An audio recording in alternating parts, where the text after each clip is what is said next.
2022년 7월 10일 예수님 메시지 말씀, 총정리 말씀, 믿음의 단계란 첫째는 자녀들의 믿음이 있다. 사람의 성장 과정에서 비유한 믿음의 단계가 있다. 요한일서 2장 12절에서 14절 영적인 믿음의 단계를 사람의 성장 과정에 비유하여 자세하게 기록하여 놓았다. 자녀들아, 아비들아, 청년들아 라고 하였다. 이것은 사람의 연령에 따라 말씀하는 것이 아니라 영적인 믿음의 분량을 말한다. 육으로는 어린아이라고 하여도 믿음의 분량이 클 수 있고 장성한 어린이라 해도 어린아이의 믿음밖에 안 되는 사람도 있다.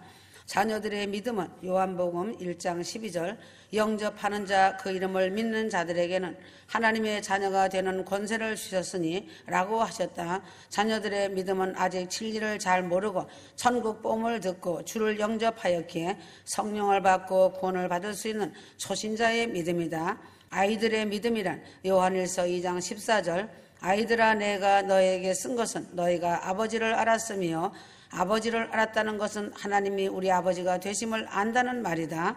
갓난아이가 어느 정도 자라면 엄마 아빠를 알아보는 것 같이 예수 그리스도를 영접하여 말씀을 배우고 신앙생활을 해나가면 하나님의 뜻을 알고 그 마음도 알게 된다. 또 하나님의 말씀에 순종해야 한다는 것을 안다. 이 말은 아버지를 안다는 말씀이다. 그러나 시험이 오면 원망 불평하거나 낙심할 때도 있다. 온전치 못한 단계의 믿음이다. 청년들의 믿음 요한일서 2장 13절에 14절 청년의 믿음은 강하고 하나님을 알고 기도를 통하여 죄가 무엇인지 아는 것이다. 아이의 단계에 있는 성도가 성장하면 청년의 신앙을 갖게 된다. 이 단계에서는 시험을 만나도 요동하지 않을 수 있다. 쉬지 않고 기도하는 가운데 감사하며 시험을 이겨낸다. 아비들의 믿음 요한일서 2장 14절 자신의 주장이 강하여 굽힐 줄 모르던 청년의 때를 지나 장년이 되면 인생 연단을 통해 좌우를 살피며 상황 판단을 잘하여 경우에 따라 겸손으로 허리를 숙일 줄 안다. 영적으로 아비가 된 사람은 하나님의 근본에 대하여 자세히 알기 때문에 하나님의 뜻과 섭리를 깨닫고 높은 차원의 믿음을 소유한 자이다. 아비의 믿음은 아비들아 내가 너에게 쓴 것은 너희가 태초부터 계신 이를 알았으며 요한일서 2장 14절 무에서 유를 창조하신 하나님을 아는 믿음이다. 전지에 전능하신 창조주 하나님의 깊은 근본까지도 아는 믿음이다. 모세는 하나님의 근본을 알았기 때문에 천지의 창조를 비롯하여 무수한 비밀을 계시받아 모세 오경을 기록할 수 있었다. 이렇게 하나님의 마음을 아는 자들은 시대마다 세우시고 말씀을 기록하게 하셨다. 아브라함이 하나님의 깊은 마음까지 헤아림으로 기쁘시게 하는 행함을 보여 하나님의 벗이라 인정받은 믿음이 바로 태초부터 계신 하나님을 아는 단계이다. 특히 휴거될 신부들은 하나님의 깊은 마음과 뜻을 근본까지 알아야 말씀에 온전히 순종할 수 있고 기쁘시게 할 수 있다. 이것이 아비의 믿음이다. 아비의 믿음을 가진 사람은 모든 사람의 본이 되고 마음 중심이 겸손하여 어떤 사람이라도 포용할 줄 안다. 가난하고 힘든 자의 시정을 알고 섬긴다. 어느 누가 흔들어도 좌로나 우로나 치우치거나 흔들림 없이 온전히 진리 안에서 굳건히 선 자이다. 그래서 하나님의 마음과 뜻을 알아 그에 맞춰 순종함으로 하나님의 사랑과 축복을 땅에서나 하늘에서 큰 복을 받는다. 믿음의 분량과 상급 에스겔의 이상을 통해 본 믿음의 분량은 에스겔 47장 3절에서 5절 그 사람이 손에 줄을 잡고 동으로 나아가며 일천척을 청량한 후에 나로 그 물을 건너게 하시니 물이 허리에 오르고 다시 일천척을 청량하시니 물이 내가 건너지 못할 강이 된지라. 그 물이 창이라여 헤엄할 물이요 사람의 능히 건너지 못할 강이더라. 이곳의 물은 하나님의 말씀을 뜻하는 것이다. 의미심장한 말씀이다. 성전에서 나온 하나님의 말씀이 온 세상에 물이 되어 퍼져나가는 것을 보여주신 것이다. 그 사람의 손에 줄을 잡고 동으로 나아가며 일천척을 청량한다 한 것은 이는 장차 백보자 심판 때 하실 것을 뜻한다. 손에 줄을 잡은 사람은 주의 사자이며 그가 일천척을 청량할 때마다 물이 발목에서부터 무릎과 허리 그 이상으로 차오른다는 것은 바로 믿음의 분량을 나타내는 말씀이다. 첫째는 발목까지 물이 찼다는 것은 자녀의 믿음이다. 겨우 구원받을 만한 믿음밖에 안 된다. 두 번째, 무릎까지 찼다는 것은 아이의 믿음이다. 세 번째는 허리까지 찼다는 것은 청년의 믿음이다. 네 번째는 키를 넘어 창일하다는 것은 장성한 아비의 믿음이다. 일천척을 청량한다는 것은 하나님의 넓고 큰 마음과 한치 오차도 없는 정확한 모든 분야를 헤아리기 깊은 마음을 나타내는 것이다. 하나님께서 각 사람의 믿음을 측정하실 때 어느 한 면이 아니라 모든 분야를 종합적으로 세밀하게 살피신다는 뜻이다. 각 사람의 일거수일투족은 물론이고 마음 깊숙한 곳까지도 정확히 살핌으로써 어느 누구도 억울하다 할 수 없도록 정확하게 심판하시는 것이다. 믿음도 단계가 있다. 믿음이 3단계 있어야 할 사람이 1, 2단계에 해당되는 삶을 산다면 원수마귀 사단이 송사함으로 징계가 따른다. 하나님의 말씀을 알면서도 행하지 못하면 결국은 사망의 길로 가기 때문에 하나님께서는 안타까운 마음으로 징계하시며 사단의 송사를 허락하실 수밖에 없다. 자신이 죄를 범했는데도 징계가 없다면 그는 하나님의 사랑에서 떠나 있다는 증거다. 하나님께서 받으시는 아들이 아니라면 그 영혼은 지옥에 갈 수밖에 없다. 또한 범죄하여 징계가 임한다면 하나님께서 사랑하신다는 증거라는 것을 깨닫고 회개해야 한다. 보혈이 있는 곳에는 죄사함이 있다. 히브리서 9장 11절 예수님이 오시기 전에 죄를 속하려면 염소와 송아지를 잡아 피를 흘림으로 제사를 드림으로 죄가 속하여졌다. 22절 율법을 쫓아 거의 모든 물건이 피로써 정결케 되나니 피 흘림이 없은즉 사함이 없느니라. 휴거 성도는 역시 그리스도의 보혈의 피를 의지함으로 성도의 죄가 사하여지는 것이다. 예수님이 오시기 전에 죄사함을 얻은 제사법은 죄를 지은 사람의 짐승을 끌고 와서 제사장에게 자기의 죄를 말하고 짐승의 죄를 지은 사람이 안수를 하여 짐승에게 죄가 전가시킨 후에 죄인이 보는 앞에서 짐승을 잡아 피를 흘리며 죽는 끔찍한 장면을 보아야 한다. 닭 한 마리를 목을 잘라 죽이는 것도 끔찍스러운 일인데 자기가 기르던 소나 양이 내 대신 피 흘리며 대신 죽는 장면을 보는 것은 끔찍스러운 일이다. 휴거 성도는 그리스도의 손과 발에서 흘린 피, 창에 찔려 흘린 피, 채찍에 맞아 흘린 피, 가시 면류관을 쓰시고 흘린 피를 보는 사람이 다시는 죄를 짓지 않는다. 그래서 죄를 증오하며 성결하게 살아가기를 노력하는 자가 되는 것이다. 영안이 열려서 주님이 십자가에 내 대신 죽으시는 이 광경을 보아야 한다. 꼭 한번 주님이 십자가에 달려서 피 흘리는 모습을 보고 내가 그 속에 끌려 들어가면서 주님이시다라고 하는 외침의 눈물을 쏟는 성도들이 되기를 바란다. 100번 듣는 것보다 한 번 내 눈으로 보는 것이 더 좋은 것이다. 주님이 내 죄를 대신 담당하고 피 흘려 십자가에 달려 죽는 모습을 상상하며 그려보기를 바란다. 이러한 주님의 모습을 상상하며 그리는 자에게 주님이 나타나서 보여주신다. 누가복음 10장 23절 제자들을 돌아보시며 종용이 이르시되 너희의 보는 것을 보는 눈은 복이 있도다. 성도가 주님을 보고 믿는 자로 영안을 열고 주님의 보혈을 보고 믿는 믿음 안에 이르기를 바란다. 항상 주님을 보면서 주님의 보혈이 흐르고 넘치는 은혜와 속죄의 은혜 속에 성도가 삶이 기도가 되어 살아가야 한다. 구원이 있다. 디모데후서 2장 10절 그러므로 내가 택하신 자를 위하여 모든 것을 참으면 저희로도 그리스도 예수 안에 있는 구원을 영원한 영광과 함께 얻게 하려 함이로다. 주님의 보혈을 믿는 곳에 보혈이 흐르는 곳에 큰 구원이 있고 휴거가 있다. 사도행전 4장 12절 예수 그리스도의 보혈로서 속죄함을 받은 후에 구원이 임한다. 구원이 임한 후에 속죄가 있는 것이 아니라 하나님은 죄사함을 받은 사람에게 큰 구원을 주시는 것이다. 구원에 이르는 세 가지 단계란 첫째는 예수님을 바라보고 믿고 사랑해야 한다. 믿기만 하며 밤낮 세상과 짝하면서 주여 주여 하는 사람들이 있다. 주일날에 예배당에서만 믿는 믿음은 믿음이 아니다. 믿음의 행동이 나타나는 믿음이 믿음의 이런 믿음이다. 아브람과 같이 하나님이 하라고 할 때의 결단을 내고 다 버리고 바치고 다 떠나가는 믿음이 바로 이러한 믿음의 이런 믿음이다. 행함의 결단이 따르는 믿음이 바로 구원의 이런 믿음인 것이다. 계시록 3장 15절 구원받은 믿음은 결단이 있는 믿음과 행동으로 순종이 나타나는 믿음이다. 세 번째는 축복이 임한다. 고린도전서 10장 16절 복 중에 가장 큰 복은 영적인 신령한 복을 받는 것이다. 신령한 복을 받아 내 영혼이 먼저 잘되고 보면 그 후에는 문제가 있을 수 없는 것이다. 문제가 없는 것이 아니라 문제가 문제되지 않는 감사의 은혜로 변하는 것이다. 축복의 자는 성도가 바로 그리스도의 피의 보혈에 참여함으로 얻어지는 것이다. 시편 23편 5절 주께서 내 원수의 목전에서 내게 상을 베푸시고 기름으로 내 머리에 바르셨으니 내 잔이 넘치나이다. 그리스도의 몸에 참여함이 아닌가. 복 중에 가장 보배로운 보혈의 잔이 넘치는 것이 가장 축복인 것이다. 욕심의 잔, 탐욕의 잔, 세상 욕망의 잔을 쏟아버리고 주님이 주신 보혈의 잔을 항상 가득 채우며 먹으면서 살아가는 자가 가장 복을 받은 자인 것이다. 네 번째는 평화가 임한다는 것이다.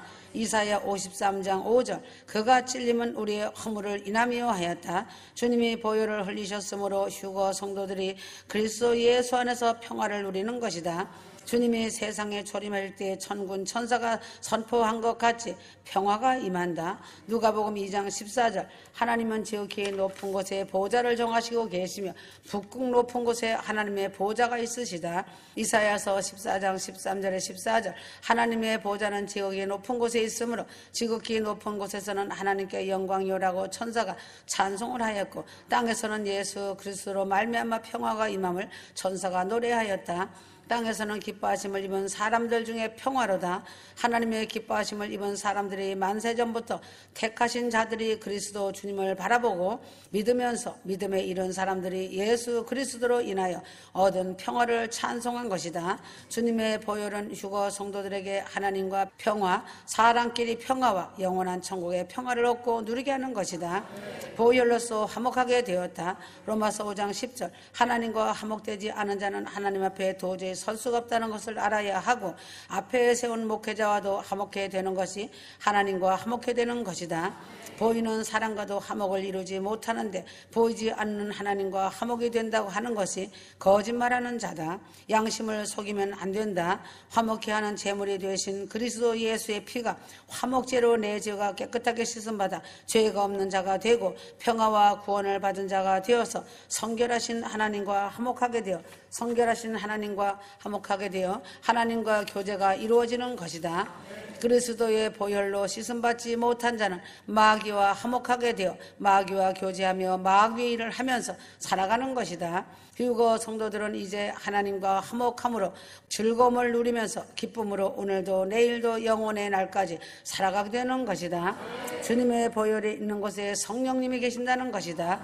히브리서 9장 14절 하물며 영원하신 성령으로 말미암아 흠없는 자기를 하나님께 드린 그리스도의 피가 어찌 너희 양심으로 죽은 행실에서 깨끗하게 하고 살아계신 하나님을 섬기지 못하겠느냐. 주님의 보혈이 없는 곳에는 성령님도 계시지 않고 성령님이 하시는 일 중에 하나는 예수님의 보혈을 증거하는 것이다.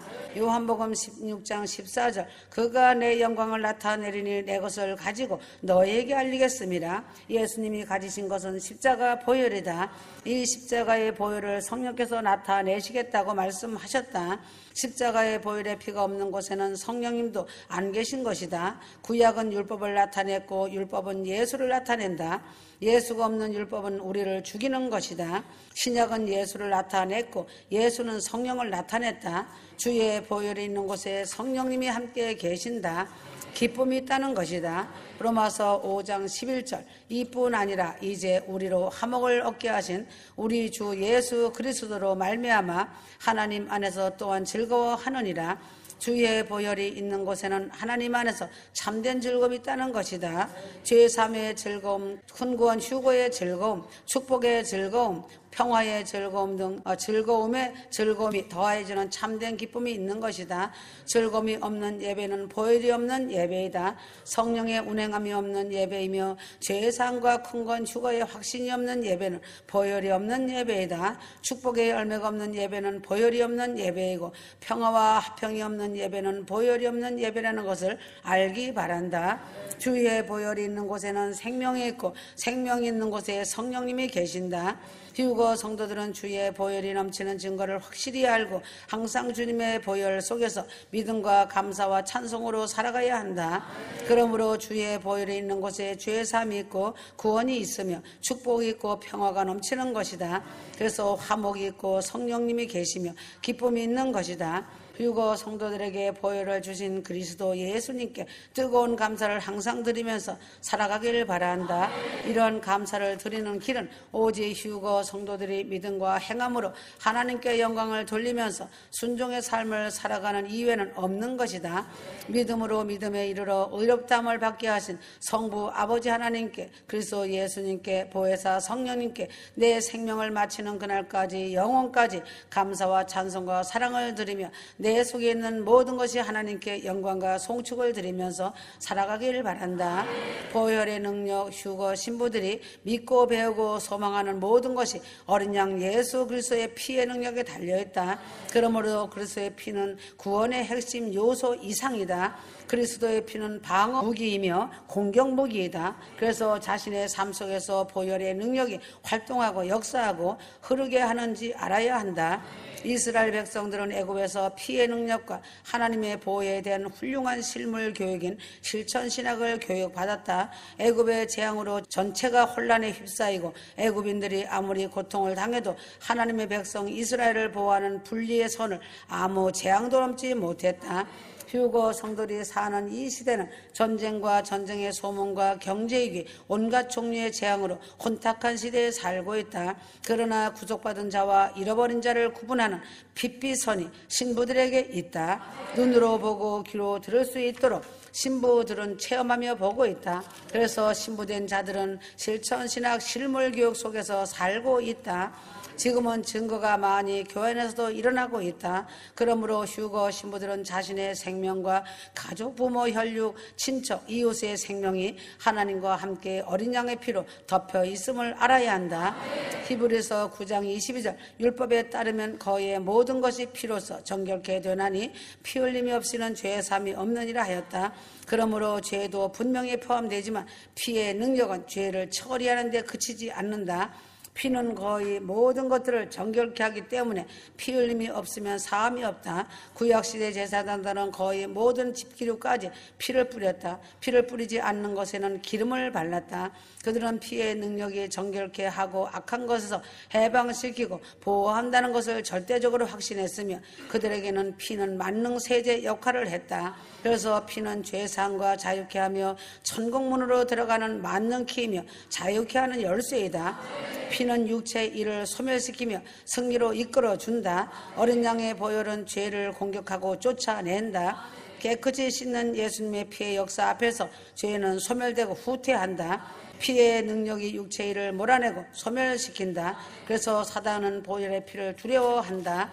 지옥의 사단 마귀의 귀신들도 보혈의 피를 말하며 두려워 떤다. 오늘 이 시대는 피할 데 없는 어둠 속에 있는 한편 교회도 피할 수 없는 운명적인 기로에 서 있다. 레위기 17장 11절 이는 육체의 생명이 피에 있음이라 내가 그것을 너에게 주어 제단 위에서 너희 혼들을 속죄케 하였나니 이는 혼을 속죄케 하는 것이 피이기 때문이라 하였다. 속하다, 속죄라는 뜻은 덮음을 의미한다. 더 나아가서 보혈은 신부들이 가족, 부모, 친척, 이웃을 위해 영원 사랑으로 큰 구원을 위해 기도하는 것이 보혈의 피로 그들을 해방시켜 덮고 보혈의 피로 보호할 때 사용하는 무기와 도구이다. 그래서 보혈을 그들의 영혼들에게 뿌리고 덮어주는 기도가 반드시 있어야 한다. 그들도 죄들에서 사함받고 씻겨 자유의 몸들이 된다. 보혈의 피로 덮어야 한다. 애굽에서 이스라엘 백성을 구별하시겠다고 모세에게 말씀하실 때 보혈의 피를 이해시키기 위해 매우 중요한 덮음의 단어를 사용하셨다. 보혈의 능력은 신부들을 마귀의 재앙으로부터 지켜주고 보호해준다. 그래서 보혈은 보호한다는 큰 뜻이 있다. 보혈은 정결케 하고 보혈은 정결케 한다. 천유월절 사건은 죽음의 사자조차 어린 양의 피의 능력을 보면 물러가야 한다는 것을 증명해주고 있다. 천유월절 사건은 죽음의 사자조차 어린 양의 피의 능력을 보면서 물러가야만 한다는 것을 증명해주고 있다. 히브리서 12장 24절 피가 말한다는 것을 아는가? 히브리서의 새 언약의 중보자이신 예수 및 아벨의 피보다 더 나은 것을 말하는 뿌린 피니라고 말씀한다. 이 말씀에 얘기하는 피는 성경 말씀에 따르면 하나님의 보혈의 피이다. 다시 말하면 하나님 아버지의 유일한 피가 예수 그리스도의 혈관을 통해 뿌려졌다. 아버지 하나님의 피로 인해 갈보리에서 그리스도의 피의 능력의 승리가 이루어졌다. 하나님의 죽음을 내놓으신 모든 부분은 갈보리에서 죽음이셨다. 그래서 계속 옳다고 이유되고 원망하는 자는 심판을 당한다. 그러므로 예수 그리스도의 보혈로 한 피를 받고 하나가 된 휴거 성도들은 서로 사랑하라는 것이다. 왜인가? 예수께서 고난당하신 몸이 상하고 찢어지는 고통을 당하셨기 때문에 휴거 성도들은 서로 같은 마음, 같은 아픔을 가진 자들로서 합력하여 선을 이루며 서로 사랑하며 같은 마음을 가지라는 것이다. 이기적인 성도는 휴거 방주 안에 들어갈 수 없는 염소이다. 지금은 마귀 역사가 최고의 발악을 하는 때다. 하얀 마귀를 조심해야 된다. 아멘.